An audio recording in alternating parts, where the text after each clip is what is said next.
just shows you what a bunch of rejects can do, eh?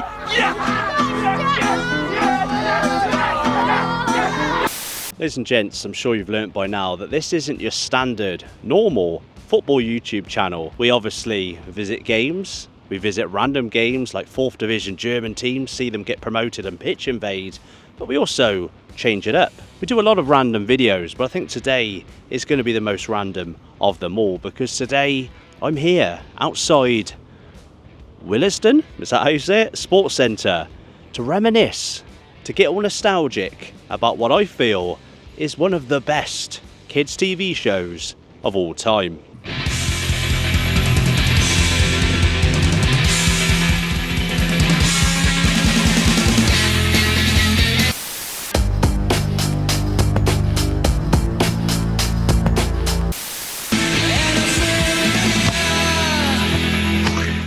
Okay, so if you're not British, over the age of 30 and didn't have a TV as a kid, those random shots of playing fields and a cafe would have made no sense whatsoever. But if I was to say to you, Ian Rush, Gianfranco Zola, Martin Keown, Harry Redknapp, John Terry, Casey Keller, Shaka Hislop and the 1966 England World Cup winning team, you'd say to me, football legends, but you'd also say to me, Roy, that's a list of just some of the names who appeared on the iconic kids TV show Renford Rejects. Signor Gianfranco! Oh, mwah, mwah, ciao! Oh, the two greatest Italian strikers together again, huh? Yes. Oh. So I don't know why I've got sunglasses on, because it is absolutely chucking it down. But before we get started, I need to say that Vinny Rodriguez, who remembers VTV, the guy who'd walk around with a camera, he was way ahead of his time, because this was 1998. Renford Rejects first aired on Nickelodeon. It ran from 1998 to 2001 on our TV screens. They started filming all the way back in the autumn of 1997, and there was Ronnie walking around vlogging with a camera, doing everything that we all do now on YouTube. He was the original matchday vlogger for the Renford Rejects. Yes, football can be a cruel game, but let's hope there's no nightmares for the other young hopefuls. A maverick, a pioneer, so hopefully, Vinny, I do you proud in this video. As you can see, very little's changed with regards to Willesden Sports Centre. The playing fields are still being used to play football on. Christ, it's that fine rain that soaks you through, as Peter Kay would say. Now, I listened to, or I watched a video on how the In-Betweeners really captured the audience and was very relatable to teenagers in the late 2000s. Now, I feel like, as a kid at the time watching this, Renford Rejects really was relatable for a young lad who enjoyed football as well. So not only was it comedy, not only was it a light-hearted kids show, it really did capture the imagination of us Brits all those years ago. You've gone soft, Martin. Who you saying's gone soft? Terry! Terry, get him off me! Help, get him off me! But come, we must show these English how we play calcio, no? Gonna do them. See. Come on. For those unaware of what Renford Rejects even is, you crazy people, it was obviously a kids TV show that aired here in Britain, as I said, from 98 to 2001. It featured some young lads fresh out of school, although the actors are probably a bit older, who wanted to play football, of course. They had tryouts in episode 1, and essentially, you've probably guessed from the team name, Renford Rejects, they didn't make the cut in the tryout. So they formed their own team. The team was going to be called Renford Rovers, but the dastardly bad guys, the Razors, would change their name in their application process, and they would be known as the Renford Rejects after that. Renford Rovers? I don't think so. What is this? Come on, you rejects! But they embraced the name. They got together, the characters, the larger-in-life cartoony characters, formed this team. They rarely ever won, or did they ever win? I'm not too sure. But you had Jason, who was the overconfident.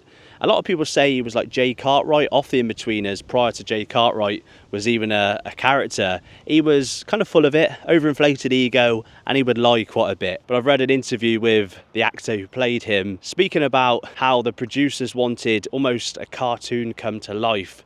You know, in cartoons, they wear the same clothes. And when you think of Jason, for example, Not only do you think of him in that purple and black striped Renford Rejects top, the shirt of the five-a-side team the show's based on, but you also remember him randomly in a Hull shirt.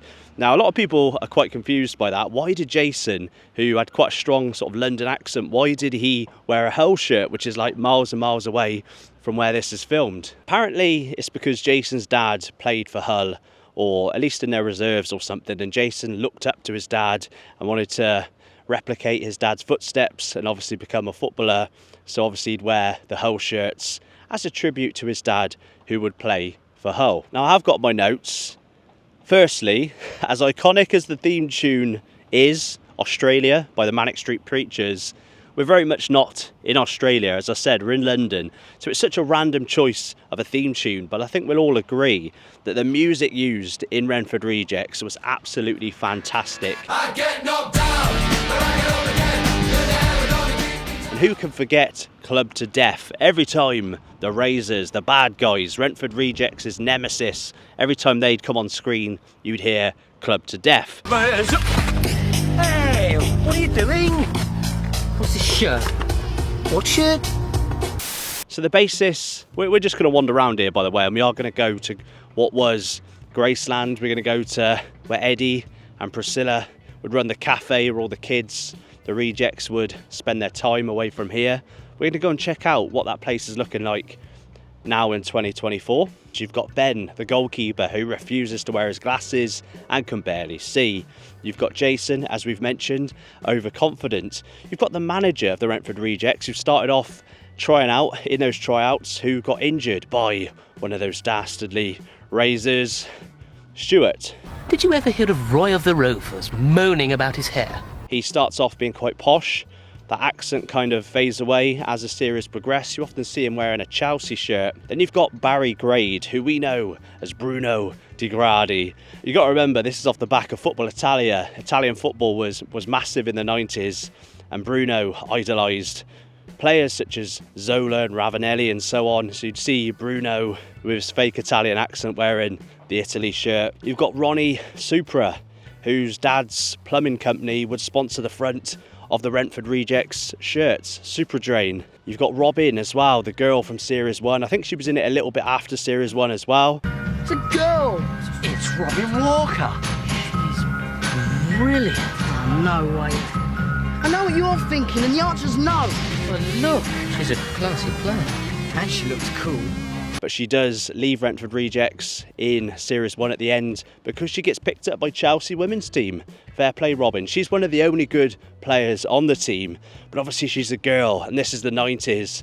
If you like ladies football, clap your hands. Football is still considered a man's game, as the Razors would often say. So I can't even try for the first team? No, my dad says it's a man's game. Football, my son, is not an art. It is a man's game. Now, on your bike. Obviously the Razors, the main character being Terry Stoker and his dad Basil Stoker. Now everyone remembers Basil and how we all had a PE teacher like Basil Stoker back in the 90s, 80s, 70s or so on. He's very old school. It's a really weird time because I don't want to keep harping on about progressiveness and all the stuff that we're forced to listen to in 2024. But if you do look at it from that perspective, they were quite revolutionary. They were very diverse. I mean, they had a woman playing for them. Women, because as we said, Robin would move on to Chelsea women's team, and they'd have, can't remember her name, they'd have the blonde one in Series 2, and then the other lady in Series 3 and 4. But you still had those derogatory comments, get back in the kitchen and so on. But if we reference the bad guys, the Razors, a lot of people forget that James Corden was in episode 2 of Renford Rejects. I think it's called Don Bruno, the episode in which Bruno's Italian origin is questioned and he would be bullied by the Razors.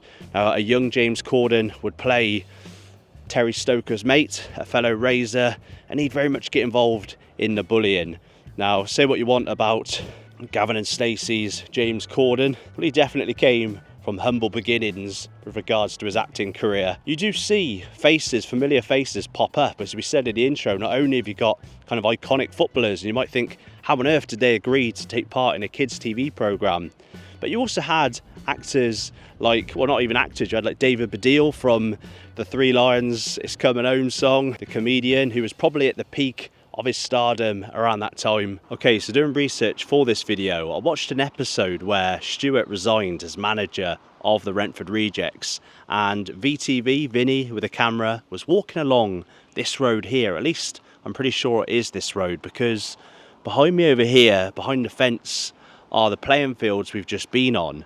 But I'm trying to pinpoint the exact houses they're walking past. Now it could be the one behind with the black and white kind of, what era of house is that? But there's a couple more up here. So the boys were walking up here and they were talking about their thoughts on how Stuart is going to come back to be manager of the Rejects. But if I overlay footage whilst I'm talking, you'll see very similar surroundings and settings.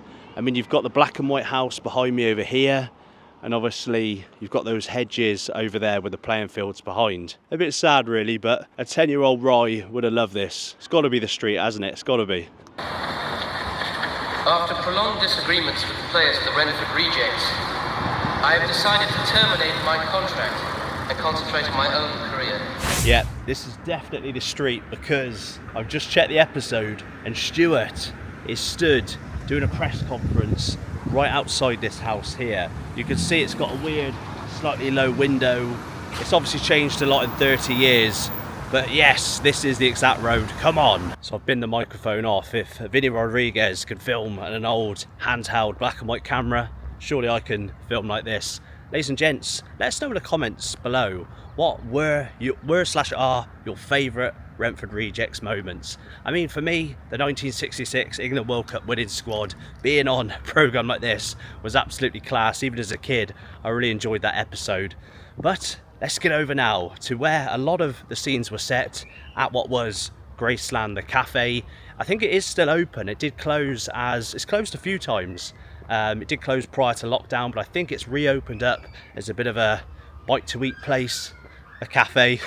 Let's go check it out, see what it's like in 2024. Let's go. Terry, man, look at that. What the?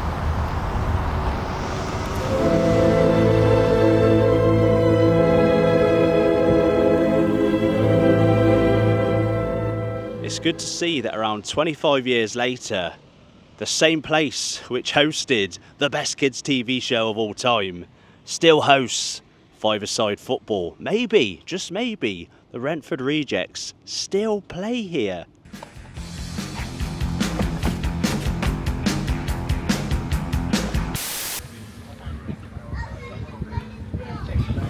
The forces of darkness. Oh, vendetta. I want revenge. Yeah, well, no chance of revenge on the pitch. At least not for another year. Oh, tragico, tragico. No calcio, no football for one whole year. I mean, what can we do? We could have some chips.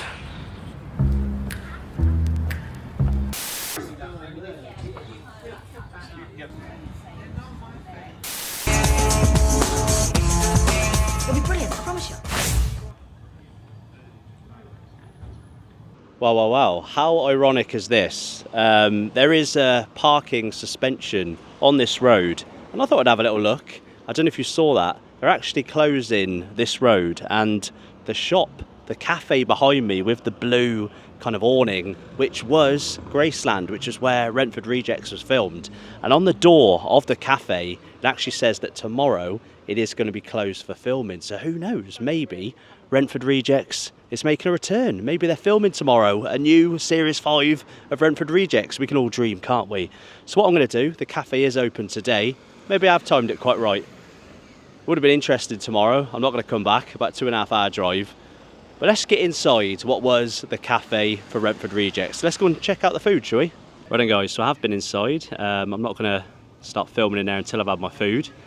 We have ordered something off the menu along with a fresh orange juice. So let's see how different it is from the egg and chips or whatever the Renford Reject boys would eat back in the day. Looks nothing like it did back in the day. That's to be expected. It's a long time ago. So an update, guys. First of all, the food looks delightful. It's come a long way since Eddie's Graceland food. And I've just spoke to the lady, and she said this place used to be called Graceland until lockdown. I can't believe that. I thought it was just a made-up name for the show. Obviously Eddie being an Elvis kind of character, but this genuinely was called Graceland for a good while. She did say as well, I explained what Renford Rejects was and stuff, and she had no idea that a kids' TV show was filmed here. But I asked, what's being filmed tomorrow? Is it Renford Rejects? She said, no, it's a commercial and advert for Amex, American Express. So, a bit of a letdown, but she did say we're going to have a look at the back and stuff after. So we will get some shots as to what the former Graceland now looks like.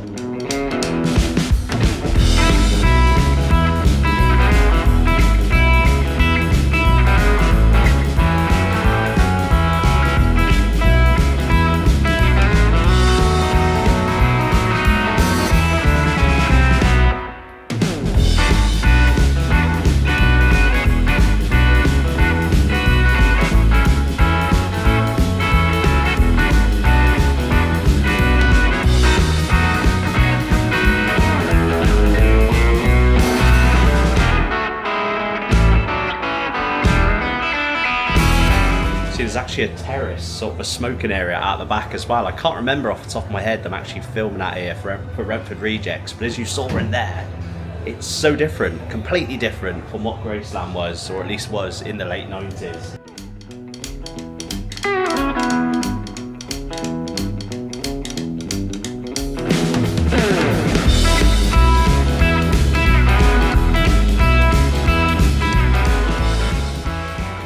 So I can't get an exact side-by-side comparison shot from over there as I wanted because of that bloody yellow van and all the cars parked outside, but I'm sure you can see how much has changed again over the years. This is pretty much all I can show you really, guys.